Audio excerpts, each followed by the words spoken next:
In the Gallagher report, it's 85 pages, kind of summarized it, that it failed to meet any international standards for that kind of a study, both in number of animals.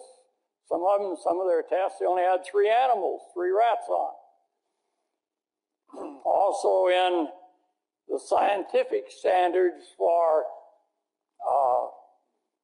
integrity of the studies, and summarized it was woefully inadequate. They said that there are serious departures from the normal scientific standards that would be anticipated in any kind of scientific study, so that they were substandard and extremely misleading, and that they couldn't uphold the government's deregulation of that product as safe to use. Every departure was lower than standard.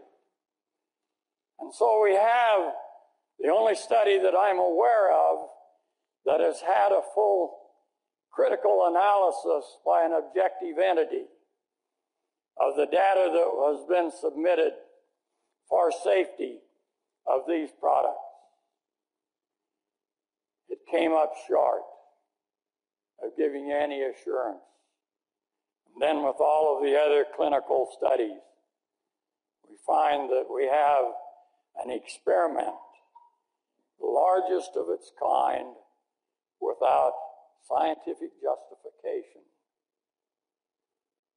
or proper involvement. We find that just the far-reaching effects of glyphosate touch every aspect of this ecology that we call life. It affects us because of lower nutrient density. It affects us from a disease standpoint, the mycotoxin. It affects our ability in the basic infrastructure that we have called agriculture that every society has to survive with. It has the potential to destroy us if we can't produce our food in a safe manner, in an economical and an abundant manner. It affects our animals, both from the toxins as well as from the nutrient standpoint. Change the environment. So as Dr. Swenson at Guelph and a number of others, Robert Kremer at the University of Missouri and others, they show that with long-term glyphosate use, entire groups of organisms just cease to exist. Dr. Ellsworth Christmas retired from Purdue a year before I did. He gave his retirement seminar, outlining what he had done for 40 years as a scientist at Purdue. He said, my first 15 years I studied legume inoculants. After 15 years, they were stable in the soil. We didn't need them anymore. He said, my last 15 years I studied legume inoculants, and find that every year it becomes more important that we inoculate, because the organisms can no longer survive, maintain themselves in our changed soil environment.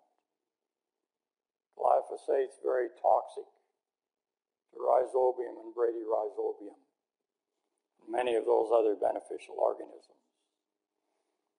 It's also toxic to those organisms on leaf surfaces, in our intestinal tract. 2 years ago, we recalled 20% of our total egg production in the U.S. because of salmonella contamination.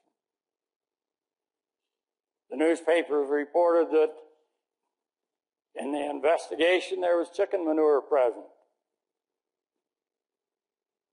I've never seen chickens don't produce chicken manure.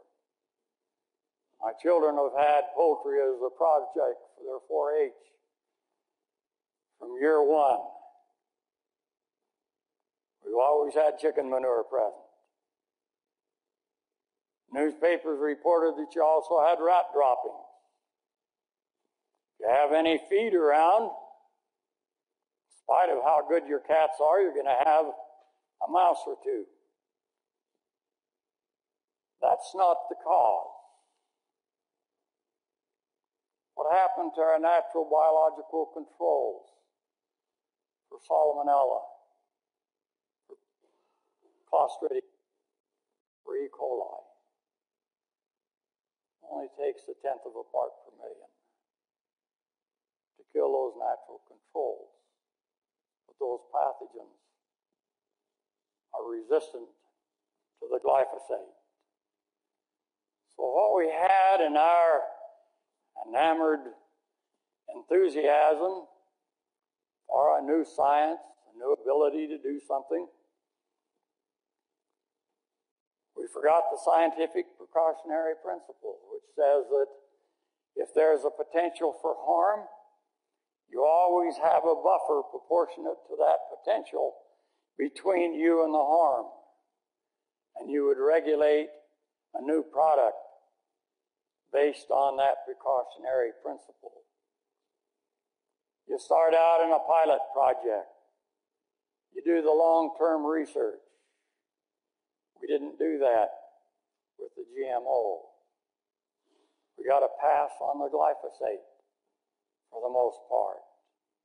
National Academy of Science came up with a new term to justify all of it when they said genetic engineering is substantially equivalent to the normal genetic process. Dr. Patrick Brown stated it's more like a virus infection. And I would certainly say amen to that. It has very little to do with the genetic engineering relative to a sexual gene transfer. Expression of end products are totally different. Regulatory controls are different. We don't even look for all of the epigenetic effects. We know that there are literally millions of mutations that take place before we get the one product that can be commercialized as a proprietary product. Don't even look for all of the others that take place along with it. We have a greatly extended exposure to these foreign proteins. We can use Bacillus thuringiensis in organic agriculture, but we're using it as the bacterium. We're not putting it in our food. We're not putting glyphosate in our food in a non-GMO crop. Well, I should say we used to didn't. If you're using it as a ripening agent for wheat or barley or peas or lentils,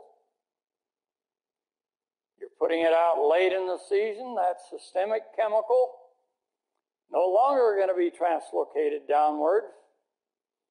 The only sink for it, the only place that it can go physiologically is right into the seed.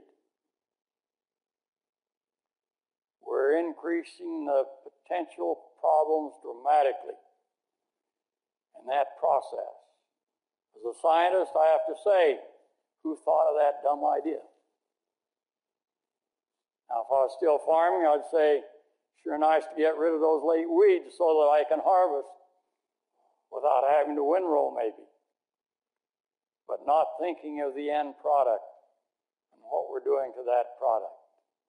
When we wanted to get some ELISA strips to analyze for glyphosate residues from Abraxas company that makes them, they said we have a 3-month back order. Never had that response before.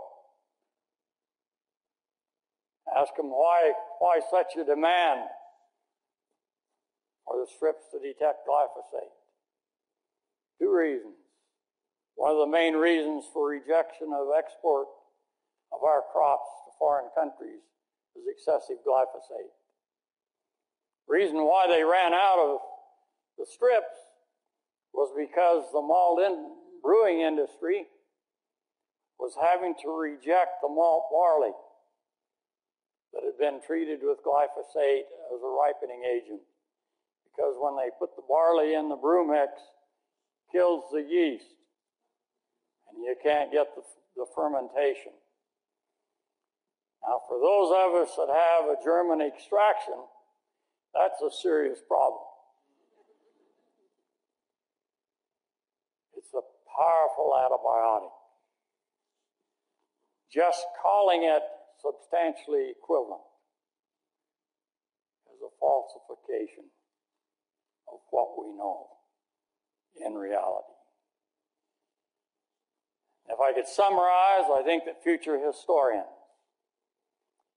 may well look back upon our time and write not about how many pounds of pesticide we did or didn't apply, but by how willing we are to sacrifice our children and future generations for this massive experiment that we call genetic engineering.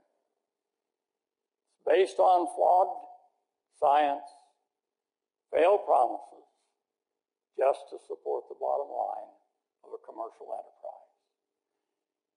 I thank you for the opportunity of being here, for your patience. I hope you went to sleep before I did. It's supposed to be that way. We're just seeing the tip of the iceberg. It's already cast in stone many of the things that we're going to be experiencing. My age, worry about my memory. Our county health officials received a notice to plan on 20% more Alzheimer's cases by 2020. That's 9 years. And then they said, not in your 70 and 80, 90-year-olds, but in your 40 and 50 and 60-year-olds. What's changed? Thanks a lot.